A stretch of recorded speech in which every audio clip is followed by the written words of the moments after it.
So firstly, thank you for coming. Is this actually changing? Oh, yay. Oh, it's up there.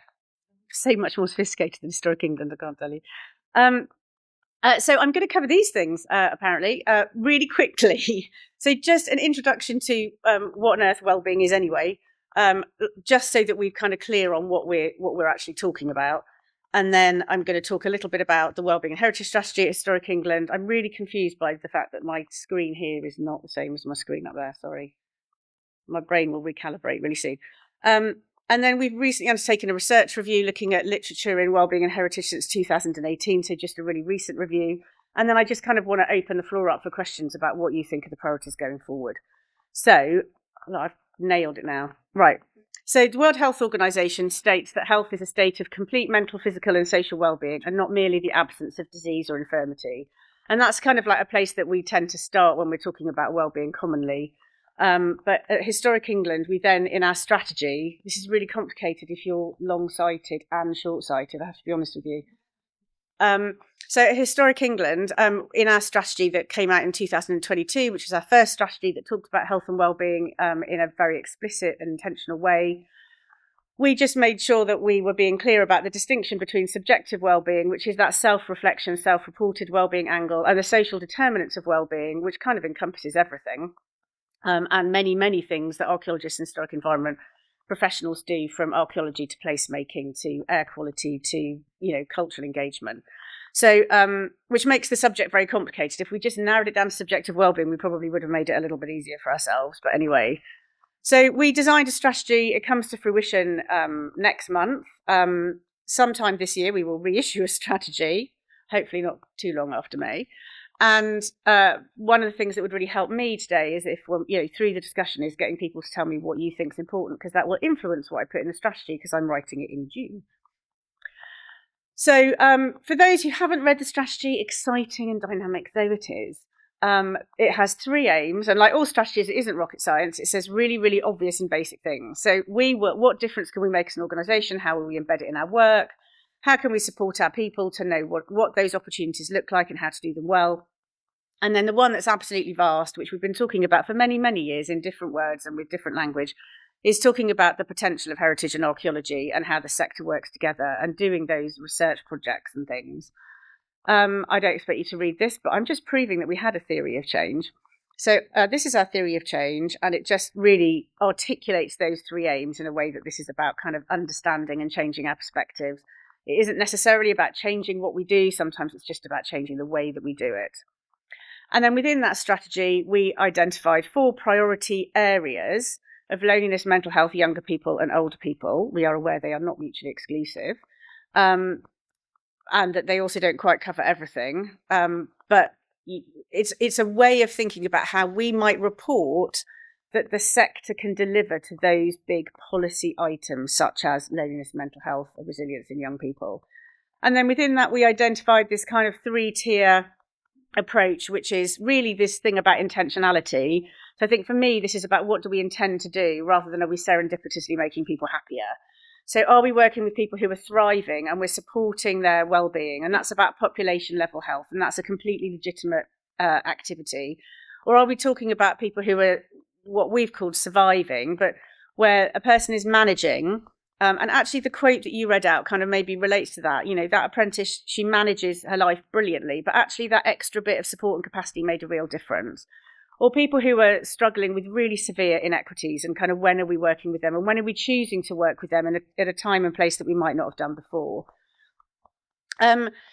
Lots of things have happened during the strategy period. Some of them are quite structural to HE, but quite important, I think, for us, including the fact that wellbeing is one of our KPIs, which it never was before. So that's about embedding it into the structure of the organisation, which makes it easier to then have conversations inside the organisation about why wellbeing matters. And we work closely with the National Academy of Social Prescribing to try to look at how we can build archaeology and heritage into health systems, and we'll talk more about that later.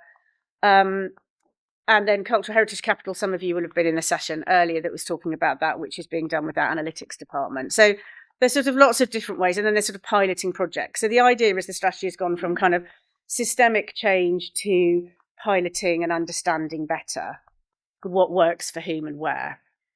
So So in 2018, we published, it's on our website, we published a very short, very rapid desktop assessment, which I think was called an assessment of the historic environment and wellbeing. Those words in Google would find it. And excuse me. And that just was our first attempt to kind of go, well, what on earth is going on out there and where should we be prioritising our efforts? And then in anticipation of revising the strategy, we commissioned a kind of update to that where we were just saying, okay, what else has been going on in that period? Because so much has been going on in the last sort of 5 to 6 years. So this was the project design, essentially, the kind of quick scoping survey and a rapid evidence review. We commissioned it out. It was undertaken by the University of Gloucester. And they did all the normal things you do, doing sort of systematic search approaches. So it was more systematic than our 2018 approach. And I mean, some of the findings are not surprising, but I do still think they're useful. So, because I think one of the problems we face is still about evidence and how we reference evidence and how we persuade other people of that evidence. So they said that in the last 5 to 6 years, the heritage engagement evidence shows clearly that it contributes to hedonic and eudaimonic well-being.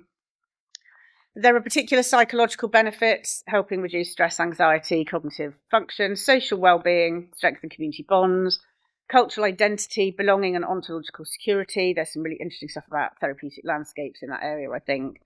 And then economic and regenerative benefits. So this is the way that this commission kind of articulated the sort of broad arches of the benefits. Just going to wait for Neil and Kate to take their picture and then I'm going to press go. I do that all the time. But the research, I'm not going through the whole research report, but the research gaps, again, are sort of probably not surprising, and some of them we've heard before. But again, I think it's really important that we remind ourselves that we still need to work harder on these. The need for longitudinal research to track heritage or archaeology-led wellbeing impacts over time.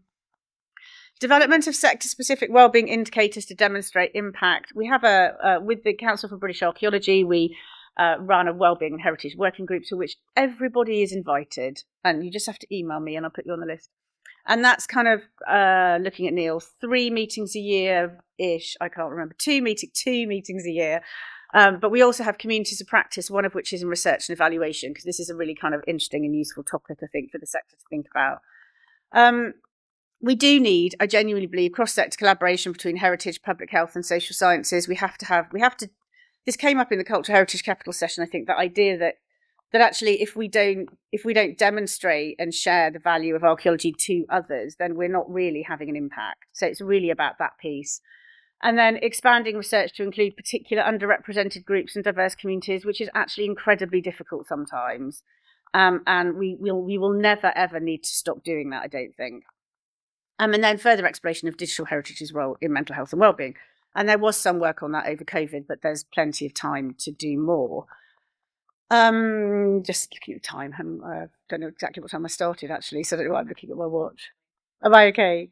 Am I talking way too fast? No, okay.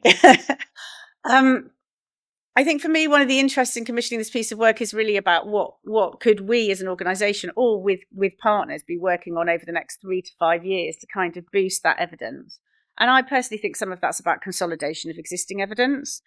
But I think there's also these kind of other areas that were identified by the research project, which they've broadly called community archaeology, examining its potential as social wellbeing intervention. And there is quite a lot of work in that area, and Katie's going to talk more about that in a minute as well. But I think there's a kind of increasing move towards, like, how do we direct that benefit better in certain places and in certain ways. Then heritage and mental health, evaluating the therapeutic benefits of heritage-based interventions. I know this is not just archaeology, that's because I had to look at heritage, historic environment and archaeology, but they all intersect. And then this idea about looking at craftsmanship and artisan work and investigating the role of heritage crafts in mental health and employment, which is something that I have to say, in terms of the strategy delivery, we haven't really been doing. Historic England's remit in this is partial, but I do think there's something there that we might work really well with some partners. So in addition to that particular piece of work, I did send out through our Wellbeing and Heritage group a survey. I did the same survey internally with 5 questions to answer on help me redefine the priorities for the strategy, basically. And this is a really brief summary of the results. There was very strong support for continuing to focus on young people, mental health and loneliness especially. Weirdly, older people, given that we're all becoming older people, was not highlighted as a particular priority. which doesn't mean it's excluded from the forthcoming strategy, but I just thought it's really interesting that people are really conscious of some of those issues about mental health and loneliness that perhaps 8 years ago we wouldn't really have been talking about. There was a really strong drive from the people that responded to the sector. There was about 55 or 60 responses, which from a very small group I thought was quite a good response. Focus on more deprived areas, marginalised groups. And I think I'll come to this, but this issue I've mentioned already about specificity. 65% of respondents did not believe that the heritage sector is doing this kind of wellbeing work already. And I wonder whether, because I spend my life talking about this to people who are doing it, I sort of assumed that we're all doing it. And actually, if you look at the sector as a whole, it is a part of the sector that is focusing really hard on this. And there probably is a lot more scope out there for us to kind of like look at what other people are doing and kind of spread really good examples of good practice.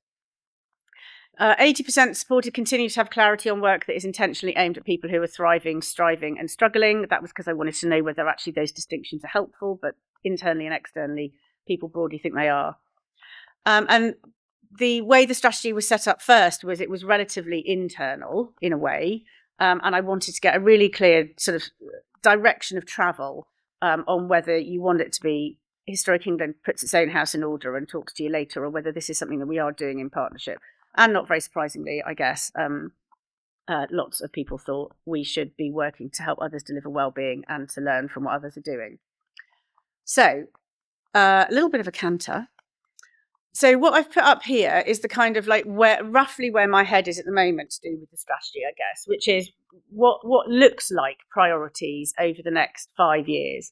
So mission-led government, we live in a mission-led government world, so mission-led opportunities. And then what I've done is I've just summarised that in the middle, and then on the right, even though it's all blurry and I can't see what I said, I've written the role of archaeology in the right-hand column of what it feels to me is. But I'm not an archaeologist. I'm an architectural historian. I've done loads of research strategy, and I work in policy development. So I want you to tell me what you think should be in this area and how we should be developing it as much as anything. So mission-led, we can't ignore mission-led government. I work in a policy development unit in a government-funded organisation. But a lot of the work a lot of the archaeology that's done is development-led, and this is by way of also introducing the rest of the session, is that Sadie's going to talk about that in a minute, about this idea about how we can kind of lever some additional archaeological and social benefits out of development-led archaeology. We've been saying this in every document I've read, so a heritage document for my entire career, about making more of what we have and making the case for heritage and all of those kinds of words. But I do think, I even look at the work inside Historic England and think that kind of public value of archaeology is a case that we need to be constantly making and constantly reframing. And I think we should be really unashamed about the fact that we need to keep doing that we should never take it for granted. And so it's broadly public value of archaeology, but how do we take that forward? There is a health issue. There's a health approach working specifically to help. It may not be to reduce GP appointments, although we have piloted work that demonstrates that we can reduce GP appointments through archaeology and heritage work, but also that thing about protective health. And I think, so what we focused on at Historic England with this group of sort of 30 to 35 sector organisations, this is what Katie Miller is going to talk about, is really the process of archaeology and how we can use that to deliver specific wellbeing through known and emerging programmes. And we're just thinking about what is that collation of evidence at the moment. I've mentioned the specificity point that's coming up increasingly through wellbeing archaeology about who do we want on site. Is it just school children having a look, or is it actually working with children with special educational needs for a particular goal? Evaluation, I've mentioned already, it's sort of constantly, if we want to prove it, what does that really look like? And when we talk about evaluation, are we talking about proving it to somebody else, or are we trying to learn how to do it better next time? Because they're very, very different things. And so Historic England is creating a thing called the Social Impact Framework, which we've been working with this sector group I mentioned, who I'm hoping are going to help us road test it. And that is really a framework which presents, it's a bit like a kind of menu of options of how you might evaluate different elements of well-being. So what are the indicators that one might use and how might one use them? But as well as a framework, we need an approach to evaluation, which is kind of like what is proportionate, what is reasonable, what is actually more damaging to the people we're working with than just leaving them alone and letting them get on with it, which is also okay. So it's kind of that really careful balance. And I think that, that will probably come up in some of the later sessions this afternoon as well, I think. And then access. We did some work. We've done quite a lot of work through social prescribing, as I said, and we evaluated the learnings from all of those pilots and basically said, everyone still comes back with, there are still barriers to access. And we need to work with you guys and everybody else to work out how do we actually meaningfully and sort of address those so that we address systemic change. So